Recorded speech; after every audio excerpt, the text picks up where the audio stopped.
வாங்க நம்ம வீட்லேயே புரோட்டா எப்படி செய்கிறதுன்னு பார்க்கலாங்க. ஒரு அகலமான பாத்திரத்தில் 1/2 கிலோ மாவு போட்டுக்கோங்க. மைதா மாவை தேவையான அளவு உப்பு போட்டுக்கோங்க. சர்க்கரை 1 ஸ்பூன் போட்டுக்கோங்க. இப்போ நல்லா தண்ணி விட்டு சப்பாத்தி மாவு பதத்துக்கு நல்லா கலந்துருங்க. கலந்து பாத்திரத்துலேருந்து மாவை எடுத்து கீழே செல்ஃபில் வச்சுக்கோங்க.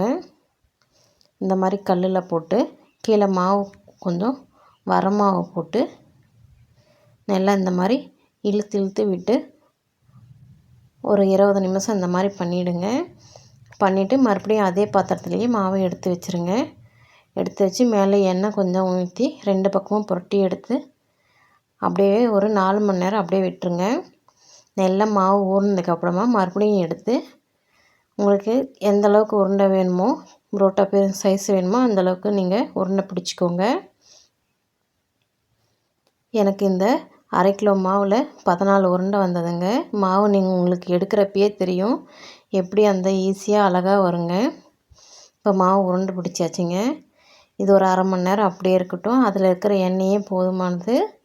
மேலே அப்படியே எண்ணெய் காயாமல் இருக்கிறதுக்கு மேலே எண்ணெயை அப்படியே தொடச்சி விட்டு அப்படியே மறுபடியும் தட்டு போட்டு மூடிடுங்க. இப்போ ஒரு 1/2 மணி நேரம் கழித்து எடுத்து அதே கல்லுலேயே நம்ம விசிற வேண்டியதே இல்லை, கையிலையே பரப்பி விட்டோம்னா நல்லா இது மாதிரி பபுள்ஸோடு நல்லா வருங்க. இப்போ இதை அப்படியே லைட்டாக ப்ரெஸ் பண்ணி விட்டு 2-3 தாட்டி ப்ரெஸ் பண்ணி தோசைக்கல்லில் போட்டு சுட்டு எடுக்க வேண்டியது தாங்க. இப்போ புரோட்டா ரெடிங்க. புரோட்டாவுக்கு நான் வெஜ்ஜு சால்னா போட்டு செஞ்சுருக்கேங்க.